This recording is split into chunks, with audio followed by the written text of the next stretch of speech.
హైదరాబాద్ లో కన్సల్టేషన్ మరియు 3,500 రూపాయల colour Doppler test Avis hospitals లో ఉచితంగా పొందండి. నమస్తే రమగారు. నమస్తే జయ. రమగారు, ఏదైనా మంచి స్టోరీ చెప్పండి. కథా సత్సాగరంలోది ఓ చాలా రోజులు కదా, ఈ మధ్యలో చెప్పలేదు. పూర్వం ధర్మగుప్తుడు చంద్రప్రభ అని భార్యాభర్తలు ఉండేవాళ్ళు. మణికులు అంటే వ్యాపారస్తులు. వణిజ్ అంటే వణిజులు అంటే ఇదన్నమాట, వ్యాపారస్తులు. వాణిజ్యం మీద నుంచి వచ్చే వణిజులు. వాణిజ్యం అని వింటాం కదా, అదే వణిజుల్ని వాళ్ళు చేసేదే వాణిజ్యం. అయితే ఏమైంది, చాలా కాలం పిల్లలు పుట్ల వాళ్ళకి. ఎంతకాలమో అయితే ఒకసారి కొంతకాలానికి ఎప్పటికో ఎన్నో రకాల పూజలు వ్యవహారాలు అన్నీ చేసిన తర్వాత ఒక కుమార్తె పుట్టింది. ఆ పిల్ల పురుట్లోనే మాట్లాడడం మొదలుపెట్టింది. ఓయ్ పైగా అసలు ఎట్లా ఎంత వెలుగ్గా ఉందంటే పిల్ల, అసలు ఆ పిల్ల పుట్టేసరికల్లా లోపల పురిటి గదంతా వెలుగుతో నిండిపోయిందిట. పిల్ల మాట్లాడుతుంటే మంత్రస్థాన్ని కంగారు పడి కళ్ళుదిరి పడిపోయింది. చిలకత్తలు పరిగెత్తుకుంటూ వచ్చారు. పిల్ల ఏంటో మాటలు వినపట్టినాయి. ఆము కేవు మంటల్లా, అది కేర్ మంటల్లా విచిత్రంగా మాట్లాడుతోంది. అక్కడి నుంచి లోపలికి వెళ్ళాడు. తండ్రిని పిలిచారు. మన తండ్రితో మాట్లాడతాను పిలవమంది. పిలుచుకుపోయారు. పిలుచుకెళ్ళాక లోపలికి వెళ్ళి చూస్తే ఏముంది, పిల్ల అంతా వెలుగ్గా ఉంది. పిల్ల బ్రైట్గా మెరిసిపోతుంది. మహాద్భుత సౌందర్యవతి అయిన చంటి పిల్ల. అదేమో నోటి తెచ్చి మాట్లాడుతుంది.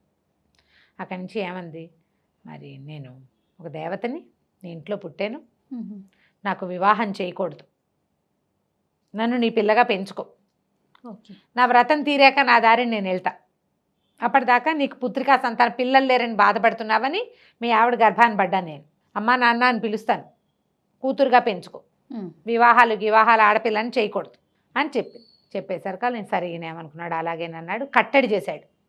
పిల్లకి అందరికీ చెప్పాడు ఈ విషయం బయటికి రానివ్వకూడదు అని. ఆ మంత్రసాన్ని, పురుడు పోసిన మంత్రసాన్ని వాళ్ళ ఇంటోదే, దాన్ని కూడా ఇంట్లోనే ఉంచుకున్నారు. చెలికత్తలకు ఖచ్చితంగా చెప్పాడు ఈ విషయం బయటికి రానివ్వద్దు, పిల్ల మాట్లాడుతుందని. చంటి పిల్ల మాట్లాడుతుంటే అది వింత కదా, విచిత్రం. సోమప్రభ అని పేరు పెట్టాడు. చంద్రకాంతి లాంటి కాంతి కలిగి ఉంది ఆ పిల్ల. పిల్ల చచ్చిపోయిందని ప్రచారం చేశారు బయట. రహస్యంగా వాళ్ళ ఇంట్లో పిల్లని వాళ్ళ ఇంట్లోనే పెంచుకున్నారు. ఇంట్లో పిల్లందంటే ఈ ధర్మగుప్తుడు వాళ్ళంత ఆస్తిపరుడు. ఎవరో ఒకళ్ళు చూడటానికి వస్తారు. ముందేమో పిల్లని చుట్టానికి వస్తారు, తర్వాత పలకరింపులకు వస్తారు, ఆ తర్వాత పెళ్లి సంబంధాలకు వస్తారు. 8 ఏళ్ళు వస్తే పెళ్లి చేసే రోజులు అవి. అక్కడి నుంచి పెరిగింది పిల్ల. ఎవరికి చెప్పాల. ఆ పిల్ల ఇంట్లోనే ఆడుతూ పాడుతూ పెరిగేది. కాస్త అంత పెళ్ళయింది. పెళ్ళయ్యాక వారా వీరా చెలికత్తలే పెళ్ళి అని అనుకుంటుంటే పోటాడింది. పెళ్లి చేయడానికి వీల్లేదని చెప్పే కదా మీకు అని. సరే ఏమైంది, పిల్ల కాస్త 14 ఏళ్ళు వచ్చేసినాయి. ఇంట్లో తిరుగుతుంటే ఒకనాడు ఏమైంది, ఆ రోడ్డు మీద వసంతోత్సవం జరిగింది. ఆ ఊళ్ళో వసంతోత్సవం అంటే ప్రతి సంవత్సరం హోలీ లాంటిది. వీళ్ళకి కాముని పున్నములు, ఆ పున్నములు ఈ పున్నములు చేసేవాళ్ళు. ఆ వసంతోత్సవానికి నృత్యగానాదులతోటి ఊరేగింపు వెళ్తోంది వీళ్ళ వీధులోంచి. ఆ ఊరేగింపు చూడడానికి ఈ పిల్ల పోయి బాల్కనీలో నుంచుంది, బయట సౌధాగ్ర భాగంలో నుంచుంది. ఈ వెళ్తున్న బళ్ళల్లో ఒక ఎత్తైన బండి మీద గుహచంద్రుడనే ఇంకో వణికుమారుడు నుంచునున్నాడు. వాడు చూసి పరమాద్భుత సౌందర్యవతి అయిన ఈ అమ్మాయికి పడిపోయాడు. అక్కడి నుంచి ఇంటికి వెళ్ళాడు. చాలా దిగులుగా ఉన్నాడు. అన్నం తింటలేదు సరిగ్గా, ఏమిటి అని. ఆ రోజుల్లో ఈ మన్మథావస్థకి చాలా పెద్దపీట వేసేవాళ్ళు. వయసు వచ్చిన పిల్లలు మూడ్ ఆఫ్గా ఉన్నారంటే ఎవరో అమ్మాయి కోసం అని తెలుసుకునేవాళ్ళు. పాపం వాళ్ళ ఫ్రెండ్స్ని వాళ్ళని వీళ్ళని అందరినీ కనుక్కున్నాడు. వాళ్ళ నాన్న ఏమిట్రా నువ్వు ఎవరిని చూసి వ్యామోహపడ్డావు, పోనీ అదేదో వ్యవహారం చూద్దాం, ఇట్లా ఆరోగ్యం పాడు చేసుకోవద్దన్నాడు. అయితే నేను వెళ్తుండగా ఈ ధర్మగుప్తుడు గారి ఇంట్లో వాకిట్లో మేడ మీద ఒక పిల్లని చూశానన్నాడు. పిల్లని చూశాననగానే ఒక పిల్ల ఉంది, ఆ పిల్ల వాళ్ళ ఇంట్లో చూసానంటే చెలికత్తె కాదు, చక్కగా అలంకారం చేసుకుంది, చాలా అందగత్తె, ఆ పిల్లని నాకు తెచ్చి పెళ్లి చేయమన్నాడు. ఈయన ఏం చేశాడు, కబురు చేశాడు, మా ఇంట్లో మాకు పిల్లలు లేరు, అసలు మాకు పిల్లలే లేరన్నాడు ఈయన. వాళ్ళు కబురు చేశారు, వీళ్ళేమో మాకు పిల్లలు లేదన్నారు. అన్నసరికల్లా ఆశ్చర్యం, లేని పిల్లని ఎలా చూస్తాడు మావాడు. అక్కడి నుంచి రాజుగారి దగ్గరికి వెళ్ళాడు. ఈ గుహచంద్రుడి వాళ్ళ నాన్న, నా కుమారుడు ఒక పిల్లని చూశాడు వాళ్ళ ఇంట్లో, మరి అతనేమో లేదంటున్నాడండి, పిల్లాడికి ఆరోగ్యం పాడైపోతుంది, చాలా పెద్ద వ్యాపారం చూసుకునే పిల్లాడు, మరి ఆ పిల్లని మా వాడికి ఇప్పించవలసింది అని. రాజుగారికి ఏంటంటే డబ్బులు అప్పిచ్చేవాళ్ళు వణిక్కులు. ఆ రోజుల్లో రాజుకి పెట్టుబడి వ్యాపారస్తుల దగ్గర నుంచే వస్తుంది.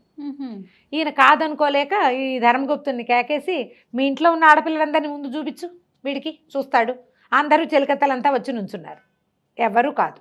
ఆయన భార్యను కూడా రప్పించాడు. కాదు, ఇంట్లో ఇంకా స్త్రీలు లేరా అంటే లేరన్నాడు. నేను 100% చూశానంటాడు పిల్లాడు. అక్కడి నుంచి ఆయన ఆ గోచంద్రుడి తండ్రి చాలా బతిమలాడాడు. నా పిల్లాడు చచ్చిపోయేలాగా ఉన్నాడు, వాడు కోరుకున్న పిల్ల దక్కపోతే వాడు బతకడు, ఈ మన్మథావస్థకి వాడికి ఏదైనా జ్వరం వచ్చేసి అనారోగ్యం వచ్చేస్తే నేను ఏమైపోవాలి, ఒక్కగానొక్క పిల్లాడు, నీకు ఏం కావాలంటే అది ఇస్తా, నా పిల్లాడిని కాపాడు. చుట్టుపక్కలంతా ఇతన్ని తిట్టారు, ఏదో చేస్తున్నావు, మీ ఇంట్లో ఉన్న పిల్లని చూపించకుండా చేస్తావా అని. ఈయనకి చుట్టుపక్కల పరుగు పోయేలాగా ఉంది, బోల్డ్ వ్యాపారం, చాలా కుటుంబాలు ఆయన మీద ఆధారపడి ఉన్నాయి, పనివాళ్ళు, వీళ్ళందరికీ తిండి తిప్పలు కావాలా, నిన్ను వేలేస్తామనేసారు వాళ్ళు. ఇంకేం చేయలేక కూతుర్ని బతిమలాడాడమ్మా, ఎట్టాగొట్టా పిల్లకి పెళ్లి చేయాలి, మరి నీకు తప్పదు, ఇంత మటుకు వచ్చేసింది, వాళ్ళంతా అడుగుతున్నారు, నువ్వు బయటికి రాకుండా ఉంటే సరిపోయేది, నేనేం చేయను అన్నాడు. అరే సగల సమప్రభ అంది, సరే కాపురం మాత్రం చేయను, కావాలంటే పెళ్లి చేసుకుంటా, పెళ్ళైతే చేసుకుంటా, కాపురం కుదరదు, దానికి ఒప్పుకుంటే చేసుకోమని. ముందు అసలు ఆ పిల్లని చూస్తే చాలంటున్నాడు వీడు, కంటతో చూసినా చాలంటున్నాడు. అక్కడి నుంచి ఈయన మెల్లిగా, మా పిల్ల ఏదో వ్రతంలో ఉందండి, అందుకని అది పుట్టినప్పటి నుంచి నేను ఎవరికి చూపించలేదు, మరి పిల్ల కాపురానికి వడంబడదు, కావాలంటే మీ వాడిని పెళ్లి చేసుకోమనండి, పెళ్ళాన్ని చూసుకుంటూ కాలక్షేపం చేయాలి అని చెప్పాడు. చెప్పేసరికల్లా సరే ఒప్పుకున్నారు. ముందు పిల్లాడు బతకాలి కదా, అదే ఒప్పుకుంటుంది. ఆడపిల్ల కాపురం వద్దంటే ఇవాళ వద్దంటే రేపు వద్దంటుంది ఏమిటి, ఇలాంటి వాళ్ళని ఎంతమందిని చూడలేదు. అలా అని భావించారు. భావించిన తర్వాత ఏమైంది, సరేనని తాంబూలాలు పుచ్చుకోవడానికి వచ్చారు. తాంబూలాలు పుచ్చుకున్నారు, వివాహం అయింది. పిల్లని బయట నుంచి వాళ్ళ ఇంటికి దింపాక తండ్రిని అడిగింది, అయ్యా తండ్రి, నేను చెప్పిన సంగతి వీరికి చెప్పావా అని. చెప్పానమ్మా చెప్పాను, వాళ్ళు ఒప్పుకున్నారంటే ఆవిడ అంది. వేలు చూపించింది మామగారికి. ఆ వేలు చూసేసరికి భయం, ఉన్నట్టుండి ఒక భయం వచ్చేసింది ఆయనకి. నాతోటి వీడు ఏదైనా పిచ్చి వేషాలు వేస్తే వాడిని చంపేస్తానన్న అర్థము ఈ వేల్లో ఆయనకు కనపడింది. ఏమీ అనలా, మొహం బిగించి వేలు చూపించింది, తర్జని చూపించింది అని రాస్తారు కథలో. ఆ వేలుకి భయం వేసేసింది ఆయనకి. అక్కడి నుంచి పిల్లకి కొడుకు చెప్పాడు, ఒరే నాయన, ఇది ఎవరితో మహామారిలాగా ఉంది, నువ్వేమో దాన్ని చూసి మనసుపడ్డావు, నువ్వు చచ్చిపోతావని నేను దాన్ని ఇచ్చి పెళ్లి చేశాము, నువ్వు మాత్రం దాని జోలికి వెళ్ళకు, అది ఇంట్లో ఉంటుంది నీతో పాటు, ఇంకోతను ఎవరితో నేను చూసుకుందు కానీ దాన్ని ఏం చెయ్యొద్దు, దాని జోలికి వెళ్ళొద్దు. ఏం చేయాలి, మహామారిగా భావించాడు ఆయన. ఆ వేలు చూపించిన లక్షణే భయపెట్టేసింది అనమాట. సరే ఇంకేం చేస్తాడు వీడు, చేయగలిగేది ఏమీ లేదు. ఆవిడని చూస్తేనే అలాగే ఊపిరి వదులుతూ మెల్లిగా ఇంట్లో బ్రాహ్మణ భోజనాలు అవి చేసేవాడు, బ్రాహ్మణులకి భోజనం పెట్టేవాడు. ఈ అమ్మాయి వచ్చి తాంబూలం ఇచ్చేది. ఇలాగే జరిగేది. కాపురం లేదు, పాడు లేదు, చచ్చినా వాడు అమ్మాయి జోలికి వెళ్ళేవాడు కాదు. ఆవిడ తన గదిలోంచి తాంబూలాలు ఇవ్వడానికి వచ్చేది, అటు ఇటు తిరిగేది, మడిపోయేది లోపలికి. ఓకే, అవి వచ్చిన కాసేపు ఆవిడకేసి అటు ఇటు చూస్తూ ఉండేవాడు తలకాయ తిప్పి, అంతే. కొట్టి చూపు తప్పిస్తే అతను అమ్మాయి జోలికే వెళ్ళాల. అయితే ఒకనాడు ఏమైంది, బోల్డంతమంది బ్రాహ్మలు వచ్చారు. ఆ వచ్చిన బ్రాహ్మణుల్లో ఒక ముసలాయన ఒక ఆయన ఉన్నాడు. ఈ అమ్మాయి తాంబూలాలు ఇవ్వడానికి వచ్చినప్పుడు ఆ జగదేక సుందరిలాగా ఉన్న సోమప్రభను చూసి, ఈమె ఏమవుతుందైనా నీకు అని అడిగాడు. నా భార్యేనండి అన్నాడు. అనేసరికల్లా సరే సాయంకాలం నేను ఇంకో పూట ఉంటాను నాయన ఇక్కడ అని చెప్పాడు. ఆవిడ లోపలికి వెళ్ళింది.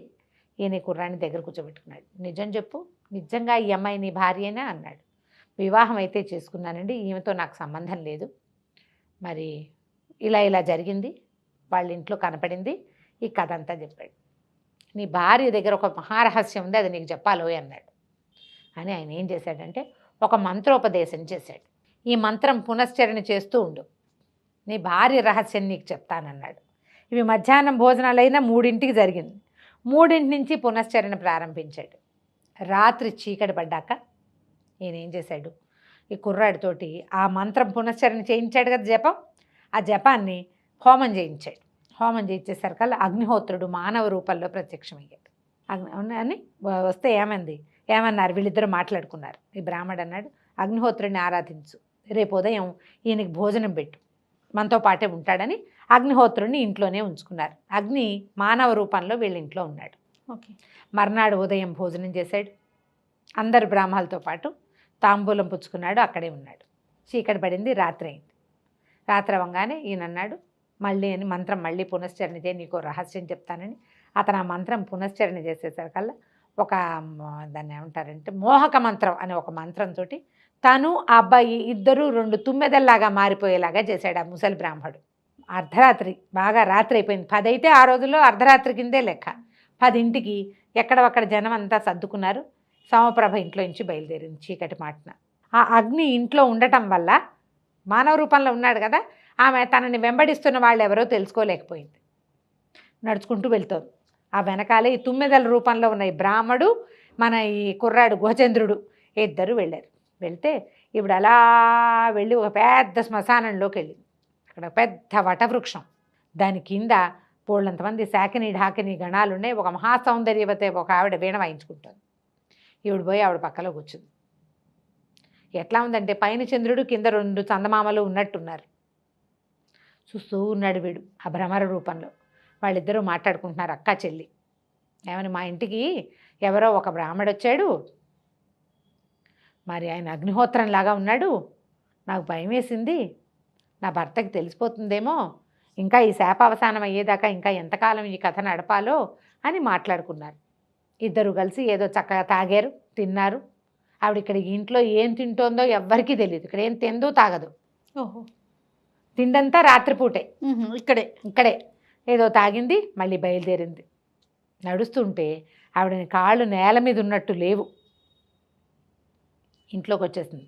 వీళ్ళు కూడా పరిగెత్తుకుంటూ ముందే వచ్చేసారు, మనుషులుగా మారిపోయారు. ఏం చెప్పాడంటే, నీ భార్య ఈవిడికి నేను బంధించాలి, ఒక దేవతా స్త్రీ, శాపవశాత్తు భూమి మీద పుట్టాలి, మానవ సంగమం చేస్తే ఇక్కడే ఉండిపోవాల్సి వస్తుందని తనకి శాపావసానం తీరేదాకా ఆ ఇంట్లో ఉంది. తర్వాత ఇప్పుడు మీ ఇంట్లో ఉంటుంది, దీన్ని కట్టేయాలి, ఇది నీ భార్యగా ఉంచుకోవాలి అంటే దీనికి ఒకటే మార్గం ఉందని చెప్పాడు. ఏం చేశాడు, ఆ ఇంటి వాకిట్లో ఆ గది గుమ్మానికి రక్షరేఖ ఒకటి కట్టేశాడు అగ్నిహోత్రుడి సహాయంతో. ఇప్పుడు ఆవిడికి అంతకుముందు ఎక్కడెక్కడ ఏం జరుగుతున్నాయో అన్నీ తెలిసిపోయేది. బయట అగ్నిహోత్రుడు ఉండేసరికి ఈవిడికి ఏం తెలియటల్లా, ఆవిడకి అర్థం కావట్లేదన్నమాట. అక్కడి నుంచి ఏం చేశాడు, మోహక మంత్రాన్ని ఒకదాన్ని ఈవిడికి ఉపదేశించి రేపొద్దున ఈ పని చేయమన్నాడు. ఆ మోహక మంత్రం వల్ల ఈవిడికి కొంచెం మతిపోయింది, స్ఫురణ లేదు, నేను దేవతాస్త్రిని అనేది తగ్గిపోయిందనమాట. మర్నాడు ఏం చేశాడు, ఈ కుర్రాడు చక్కగా అలంకారం చేసుకుని ఒక వారాంగనను ఒక ఆవిడని పిలిపించుకుని హాల్లో కూర్చుని అమ్మాయితో సరసల్లాపాలు మొదలుపెట్టాడు. ఈవిడ నిర్ఘాంతపోయింది, ఏంటి వీడు నా భర్త, వీడు దీని ఎవరితోటో మాట్లాడుతున్నాడు అని. అప్పటిదాకా ఆవిడికి మానవ భావాలు లేవు, అసలు మానవ మనోభావాలు లేవు. ఈ మోహక మంత్రం వల్ల, బయట ఉన్న రక్ష వల్ల ఆవిడకి అలాంటి ఉద్దేశం కలిగింది. ఏమిటి నువ్వు ఈవిడితోటి ఇట్లా ఉన్నావు, నువ్వు ఎందుకు ఇలా చేస్తున్నావు అని అడిగింది. మరి ఏం చేయను, నువ్వు నా భార్యవి, నువ్వు నన్ను దగ్గరికి రానివ్వవు, ఎవరో ఒకళ్ళ దగ్గర రానిస్తారంటే, ఓ సింతే కదా, నేను ఎందుకు దగ్గర రాని, ముందు ఆవిడ బయట పంపించేసి నువ్వు లోపలికి రా అని పిలిచేసరికల్లా వారాంగనని పంపించేసి ఇతను ఆ రక్ష ఉన్న గదిలోకి వెళ్ళిపోయాడు. వెళ్ళిపోగానే అగ్నిహోత్రుడు మాయమైపోయాడు. వీడు అప్పటిదాకా బ్రహ్మచారిగా ఉన్నాడు ఈ కుర్రాడు. లోపలికి వెళ్ళేసరికల్లా తెల్లవారేసరికల్లా ఆవిడ తను వెళ్ళవలసిన దారి అన్నీ మర్చిపోయింది. సోమప్రభకి జ్ఞాపకం లేదు ఇంకా. పైగా ఎప్పుడైనా ఏ సమయంలోనో అక్కొచ్చి జ్ఞాపకం చేయడానికి వీలు లేకుండా ఆ గదికేమో ఆ రక్ష కట్టేశారు. ఇక మర్చిపోయింది. సాదాసీదాగా అతనితో కాపురం చేసుకుంటూ హాయిగా ఎవరికైనా భోజనం పెడితే తాంబూలం ఇస్తూ ఇంట్లో మామూలుగానే తిరుగుతోంది. ఇంకా రాత్రి లేదు, బయటకు వెళ్ళటం లేదు. ఓహో. వాళ్ళ తండ్రి వచ్చాడు. తండ్రి ఆశ్చర్యపడింది, ఏంటి అమ్మ ఇలా ఉంది అని. మామూలు మానవ లక్షణాలు వచ్చేసినాయి. అప్పుడు ఇతను ఏం చెప్పాడంటే, మరి నేనేం చేయను, వివాహం చేసుకున్నాను, మా ఇంటికి వచ్చిన బ్రాహ్మడి సలహా చెప్పాడు, ఈ పని చేశాను, ఎప్పుడు ఆమెకు మరణం సంభవిస్తే అప్పుడే దేవతాస్త్రీ అవుతుంది, అప్పటి వరకు ఇక మానవ లోకంలోనే ఉంటుంది అని చెప్పితే సరే తండ్రి సంతోషించాడు. తర్వాత ఆవిడకి గర్భం ధరించింది, పిల్లలు పుట్టారు. ఎంతకాలానికో కానీ ఆవిడకి విముక్తి రాల. దేవతా స్త్రీలు ఇలాగ అగ్నిహోత్రము, వేదిక మంత్రాలు ఉండే చోట నివసిస్తారట. కాపురం చేయకుండా ఉండేవాళ్ళని ఈ పూర్వ రోజుల్లో అలా చెప్పుకునేవాళ్ళు. ఏదో దేవతాంశ ఇక్కడ తిరగడానికి వచ్చింది, ఇక్కడ ఉండటానికి వచ్చింది, ఎప్పటి సంగతి ఇది పాత కథల్లో కనపడుతుంది అనమాట. ఏదో ఒక పిల్ల పుట్టంగానే మరణించి వెళ్ళిపోతారు. అప్పటిదాకా భలే అద్భుతమైన వర్తన కలిగి ఉంటారు. వాళ్ళని చూస్తే చాలా అనిపించేలాగా ఉంటారు. కొంతమంది ఉండేవాళ్ళు అట్లా. ఆ దేవతాంశాలు అనమాట. దేవతాంశతోటే వచ్చింది ఈ అమ్మాయి. ఈ బ్రాహ్మడి వల్ల దొరికేసింది అనమాట. దాంతో ఇక్కడే ఉండిపోయింది. తర్వాత ఎంతకాలం తర్వాత ఆవిడకి విముక్తి లభించింది. బాగుంది రమ్మగారు. నమస్తే. నమస్తే.